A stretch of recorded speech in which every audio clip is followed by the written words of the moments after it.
اللہ رب العزت نے قرآن مجید فرقان حمید عربی زبان میں نازل فرمایا اور ہمارے آقا و مولا صلی اللہ تعالیٰ علیہ وسلم کو بھی عربی زبان کا تحفہ عطا فرمایا۔ اس کی بنیادی وجہ یہ ہے کہ عربی زبان جو ہے یہ دنیا کی تمام زبانوں میں سب سے زیادہ وسیع زبان ہے۔ اگر ہم اپنی زبانوں پر بھی غور کرتے ہیں تو ہمیں سمجھ آتی ہے کہ ہماری زبانیں کتنی زیادہ وسیع ہیں، تو جو صرف ہم عام انسانوں کی زبانیں ہیں وہ اس قدر وسیع ہیں، تو اللہ اور اس کے رسول کی زبان کس قدر وسیع ہوگی، اس کا انداز ہم اپنی زبانوں پر غور کرنے سے لگا سکتے ہیں۔ میں آپ کو ایک چھوٹا سا واقعہ سناتا ہوں کہ ایک انگریز شخص، اسے مختلف زبانیں سیکھنے کا شوق پیدا ہوا۔ اس نے مختلف زبانیں سیکھتا بالفسندی، بلوچی، عربی اور دیگر مختلف زبانیں سیکھنے کے لیے وہ مختلف مقامات پہ گیا اور زبان سیکھتا رہا۔ آخر کار اس کے ذہن میں خیال آیا کہ چلے میں پنجابی زبان میں جا کر سیکھتا ہوں، یہ پنجابی لوگ اس کو جلدی سمجھ آئیں گے ہماری اس بات کو۔ تو اس نے کہا کہ چلے میں پنجابی زبان میں جا کے سیکھتا ہوں۔ اور زبان سیکھنے کا سب سے بہترین اصول یہ ہے کہ آپ اس زبان والے لوگوں کے اندر جا کر رہیں۔ جب آپ ان لوگوں کے اندر جا کر رہیں گے تو آپ کو بہت جلدی وہ زبان آ جائے گی۔ جیسے ہم عام روٹین میں دیکھتے ہیں کہ ہمارا بس اوقات ایک اسٹوڈنٹ جو ہوتا ہے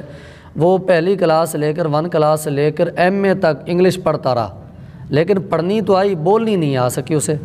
جبکہ ایک شخص ایسا ہوتا ہے جو بالکل ان پڑھ ہوتا ہے اور وہ کسی انگلش کنٹری کے اندر چلا جاتا ہے، یورپین کنٹریز میں جاتا ہے، کسی ایسے ملک میں چلا جاتا ہے جہاں کے لوگ انگلش بولتے ہیں، تو اس شخص کو انگلش آ جاتی ہے۔ اسی طرح بس اوقات ہمارے مدارس میں پڑھنے پڑھانے والے لوگ، ہمارا دن رات عربی کتابوں کے ساتھ واسطہ پڑھتا ہے اور پڑھتے پڑھاتے رہتے سارے زندگی، لیکن عربی بولنی نہیں آتی۔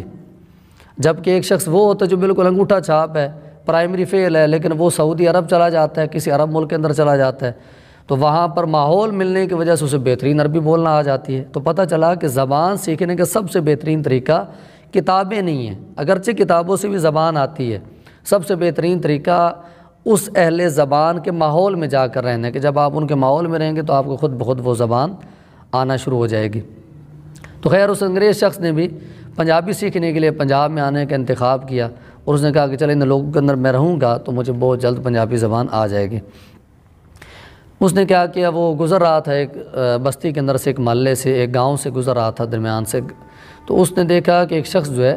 وہ رسی بنا رہا ہے اور دوسرا اس رسی کو آگے گھماتا ہوا جا رہا ہے۔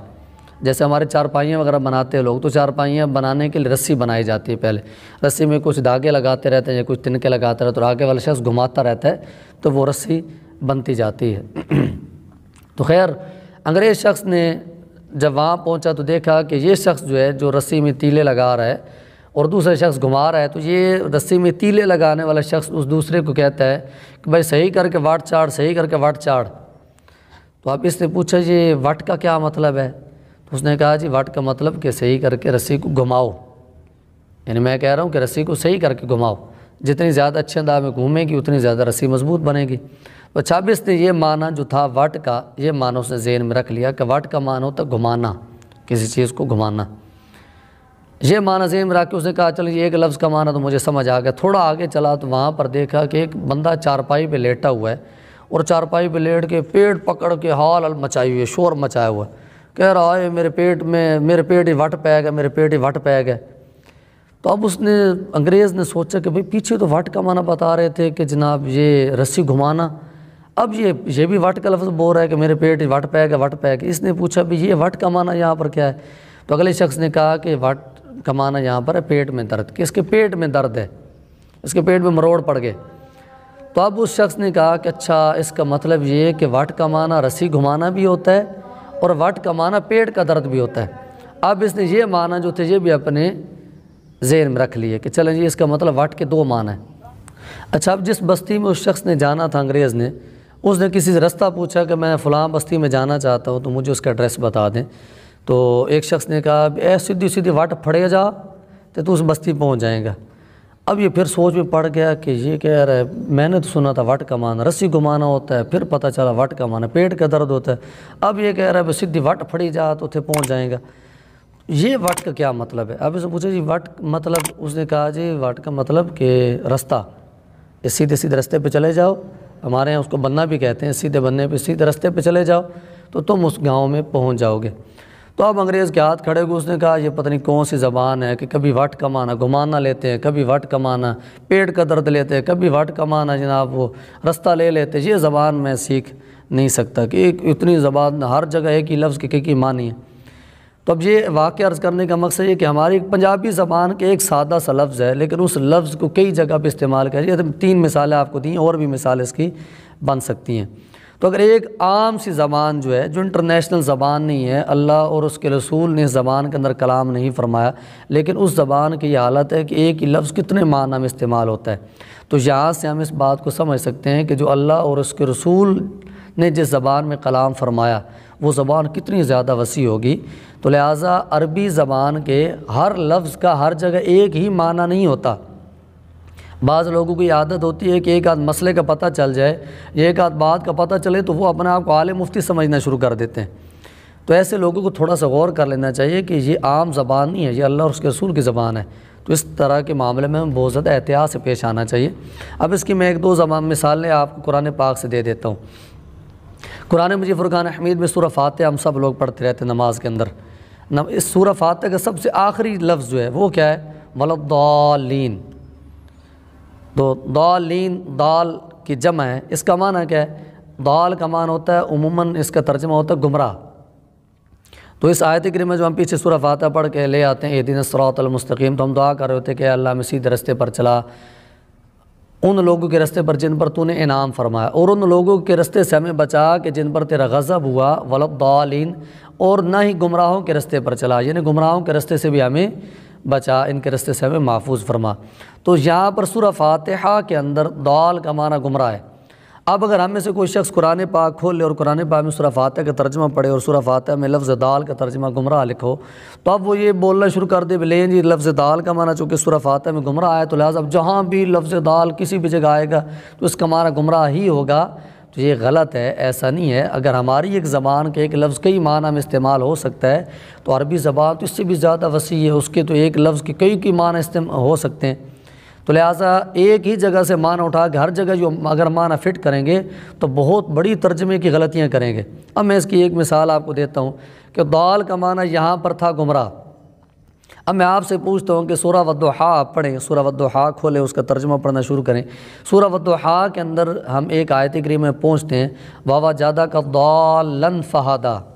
اس آیت میں بھی لفظ دال استعمال ہوا ہے۔ اور اس یہ آیت کریمہ آقا کریم علیہ السلام کی شان و عظمت میں، حضور علیہ السلام کے بارے میں یہ آیت کریمہ نازل، سورہ والضحیٰ پوری حضور کی شان و عظمت میں۔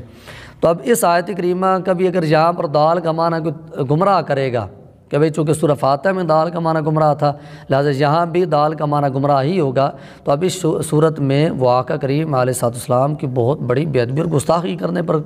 آ جائے گا، کیونکہ اس صورت میں اس کا ترجمہ یہ بنے گا کہ اے محبوب ہم نے آپ گمراہ پایا تو آپ کو ہدایت دی معاذ اللہ۔ مجھے بتائیں کہ اگر نبی گمراہ ہے معاذ اللہ تو پھر امت ہدایت پر کہاں آئے گی؟ اس کے ذریعے تو بہت سارے لوگ معاذ اللہ آقا کریم علیہ السلام پر اور مذہب اسلام پر اعتراض کر سکتے ہیں اور کرتے بھی ہیں اپنی جہالت کے جز، وہ کہتے ہیں جی تمہارے تو نبی گمراہ تھا، تم ہدایت پر کہاں ہو معاذ اللہ۔ تو یہ ان لوگوں کو یہ جو فائدہ پہنچ رہا ہے وہ ہمارے ایسے کم علم لوگ کہ جو ایک ہی لفظ کو ہر جگہ گھماتے پھرتے ہیں، ایک ہی لفظ کا ترجمہ ہر جگہ پہ وہی ترجمہ کرتے پھرتے ہیں، ان لوگوں کی کم علمی کی وجہ سے ان لوگوں کے ہاتھ میں یہ چیز آئی کہ انہوں نے آقا کریم علیہ السلام کی ذات بابرکات پر اور مذہب اسلام پر اعتراض کرنا شروع کر دیا اور یہ کہنا شروع کر دیا کہ تمہارے نبی تو خود گمراہ ہیں، وہ تمہیں ہدایت کہاں سے دیں گے۔ اس کی وجہ یہ بنی کہ ان لوگوں نے ایک ہی لفظ کا دال کا ترجمہ وہاں گمراہ دیکھا تو یہاں بھی گمراہ کر دیا معاذ اللہ۔ حالانکہ فرق تو دیکھنا چاہیے۔ ایک سادی سی مثال میں آپ کو دیتا ہوں کہ ہم اگر اپنے کسی چھوٹے بچے سے بات کرتے ہیں تو ہم اسے بولتے ہیں کہ تم یہ کہتے ہو،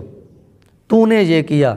لیکن جب ہم کسی اپنے سے بڑے سے بات کر رہے ہوتے ہیں، قابل عزت شخص سے بات کر رہے ہوتے ہیں تو وہاں پر ہم یہ کہتے ہیں کہ آپ نے یہ کہا یا آپ نے یہ فرمایا۔ تو چھوٹے بڑے کا فرق تو ہماری عام زبان میں بھی ہے کہ ایک چھوٹا ہے تو اس کے لیے ہم اور لفظ استعمال کرتے ہیں، جب کوئی بڑا آئے گا تو اس کے لیے اور لفظ استعمال کرتے ہیں۔ تو ایک ہے عمل کے لحاظ سے چھوٹے، یا ایک وہ لوگ ہیں کہ جو معاذ اللہ غیر مسلم ہے، وہ تو گمراہ ہیں۔ اب انہی کے لیے جو لفظ استعمال کیا جاتا ہے، کیا یہ ہمیں زیب دیتا ہے کہ جو کائنات کی سب سے بڑی ہستی ہیں اللہ تبارک تعالیٰ کے سب سے محبوب لوگ ہیں انبیاء کرام علیہ السلام، کیا ان کے لیے بھی ہمیں یہ زیب دیتا ہے کہ وہی لفظ جو عام گمراہوں، عام غیر مسلموں کے لیے ہم استعمال کرتے ہیں وہ ان برگزیدہ ہستیوں کے لیے استعمال کریں، کہ ان کے لیے بھی گمراہ کا ترجمہ کی اور معاذ اللہ اللہ تعالیٰ کے نیک بندوں کے لیے بھی گمراہ کا ترجمہ کریں؟ کیا یہ ہمیں زیب دیتا ہے؟ ایسا ہرگز زیب نہیں دیتا۔ ہمارے علماء کرام نے یہاں پر اس آیت کریمہ کا ترجمہ یوں کیا، مختلف علماء نے اپنے اپنے انداز میں شان رسالت کے لحاظ کرتے ہوئے لفظ دال کا ترجمہ کیا ہے۔ تو سورہ فاتحہ کے اندر تو دال کا ترجمہ گمراہ ہی کیا کیونکہ وہ گمراہ لوگوں کے بارے میں آیت ہے، لیکن سورہ والضحیٰ کے اندر جو آیت کریمہ ہے وہاں پر دال کا ترجمہ گمراہ نہیں کریں گے، کیونکہ وہ محبوب کریم علیہ السلام کے حوالے سے آیت کریمہ ہے۔ تو وہاں پر ترجمہ ہمارے علماء کرام نے یہ کیا ہے، علماء اہل سنت نے، کہ وَوَجَدَكَ ضَالًّا فَهَدَىٰ، کہ اے محبوب آپ کو اللہ نے اپنی محبت میں وارفتہ پایا تو آپ کو راہ دکھائی، یعنی آپ علیہ السلام اللہ تعالیٰ کی محبت میں بس اوقات اس قدر گم ہو جاتے کہ آپ کے مخلوق کی طرف توجہ نہ رہتی، کیونکہ آپ علیہ السلام کو بھیجا ہی مخلوق کی رہنمائی اور ہدایت کے لیے گئے۔ تو اس لیے اللہ رب العزت جب آپ علیہ السلام کی طرف متوجہ ہوتا کہ آپ علیہ السلام جو ہیں وہ اپنی امت کی طرف متوجہ ہونے کے بجائے اللہ تعالیٰ کی محبت میں وارفتہ ہیں، تو آپ علیہ السلام کی توجہ آپ کی امت کی طرف فرما دیتا۔ تو یہ اس کا درست ترجمہ شان رسالت کے لحاظ سے بنتا ہے، یہاں پر اس کا ترجمہ گمراہ نہیں بنے گا۔ اس طرح ایک اور آیت کریمہ حضرت یوسف علیہ السلام کے جو بھائی تھے، یہ سورہ یوسف کے اندر آیت کریمہ موجود ہے کہ یوسف علیہ السلام کے بھائیوں نے حضرت یعقوب علیہ السلام کے لیے یہ الفاظ استعمال کیے تھے کہ فَقَدْ ضَلَّ ضَالًا مُبِينًا، یہاں پہ دال کا لفظ ہے اور دلہ کا لفظ بھی ہے۔ تو اب اس کا معنی جو ہے اگر اسی زبان میں معاذ اللہ کیا جائے تو یہ بنے گا کہ معاذ اللہ کہ یوسف علیہ السلام کے بھائیوں نے حضرت یعقوب علیہ السلام کو فرمایا کہ آپ تو کھلی گمراہی میں ہیں، معاذ اللہ، تو اللہ کے نبی کیسے کھلی گمراہی میں ہو سکتے ہیں؟ یہاں پر اصل اس کا ترجمہ ہمارے علماء نے یہ کیا شان رسالت کا لحاظ کرتے ہوئے کہ اے یعقوب علیہ السلام آپ اپنے بیٹے کی محبت میں وارفتہ ہیں، آپ اپنے بیٹے کی محبت میں وارفتہ ہو چکے، تو یہ مراد نہیں کہ معاذ اللہ آپ گمراہ ہو چکے۔ تو لہٰذا ہر جگہ پر ایک ہی لفظ کا ترجمہ ہر جگہ ایک نہیں کیا جاتا۔ تو ایسے ہمارے جدید مفکرین اور جن کو آئے روز مطلب ہے کہ چار لفظ سیکھ لیتے ہیں، چار لفظ کا رٹا لگا لیتے ہیں، کوئی ویڈیو کلپ سوشل میڈیا سے دیکھ لیتے ہیں اور پھر اس کو ذہن میں رکھ کے جناب تو ہر جگہ مطلب مفکر اسلام بنے پھرتے ہیں اور علماء کرام سے بحثیں کرتے پھرتے ہیں اور سمجھتے ہیں کہ ہم بہت بڑے عالم مفتی بن گئے، اب ہم ہر عالم دین سے بحث کر سکتے ہیں۔ تو ایسے لوگوں کو پہلے قرآن و حدیث کا درست مفہوم سمجھنے کی طرف آنا چاہیے۔ ہم آپ کو علی الاعلان کہتے ہیں کہ اگر آپ قرآن و حدیث میں گفتگو کرنا چاہتے ہیں، آپ کو شوق ہے کہ آپ قرآن و حدیث کے معاملات میں بحث کریں، گفتگو کریں، تو میں آپ کو دعوت دیتا ہوں کہ آئیے عالم دین بن جائیے۔ جب آپ عالم دین بن جائیں گے اب آپ اس کی باریکیاں آپ کو سمجھ آ جائیں گی۔